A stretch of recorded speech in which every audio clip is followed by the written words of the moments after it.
Regis Lebris' name this afternoon is slightly conservative because it's not got Mayenda in it. And we said in the week, Mayenda, the last 4 goals that Sunderland have scored, he's assisted in 2 and scored 2. So I'm a little bit surprised. Yeah, I mean, obviously, Benno, the proof will be in the final result. And if Sunderland win this 4-0 without playing 2 strikers up front, then it's been the right thing to do. But are you broadly in agreement with Benno that if you're going to go for it in any game, it's when you're at home to the side bottom of the table? Yeah, I agree with what Nick's saying, especially playing against Plymouth, the position where they are. And you've got to say, when Mayenda came on in midweek, he looked bright.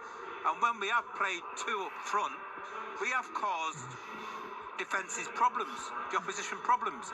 And I think it's a fine opportunity for us today to start, and we've talked about starting on the front foot, starting quickly, getting at Plymouth, because, as Nick said, they've made 4 or 5 changes.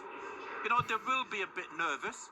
So, we've got to take the game to Plymouth and, put them under pressure straight from the off. And I think an ideal way would be to play with 2 strikers. And what an afternoon to do it, because last night, against all the odds, a big surprise to everybody, Sheffield United losing 3-0 at home to Hull.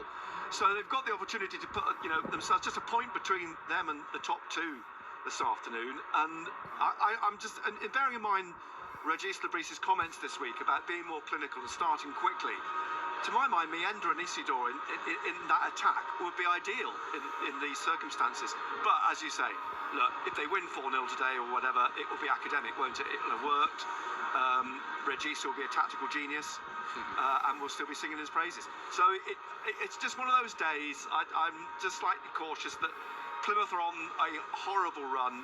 I'm told, I've not double-checked this, but I'm reliably informed, if they were to lose today, it's their worst run ever, Plymouth Argyle. I mean, it's a little bit like that Southampton statistic about if they lose to Newcastle today, that's the first time ever in their history that they've lost 6 home games on the bounce.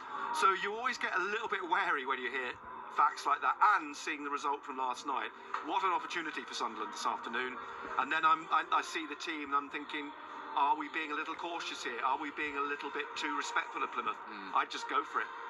Yeah, it would be 1 win in 20 in the league for Plymouth if they didn't win today. Yeah, November the 5th was their last win. Yes. I mean, that's extraordinary. And that was at home against Portsmouth in the league, And that was at home against Portsmouth, who at the time were struggling like Plymouth were. So, that's a wretched run.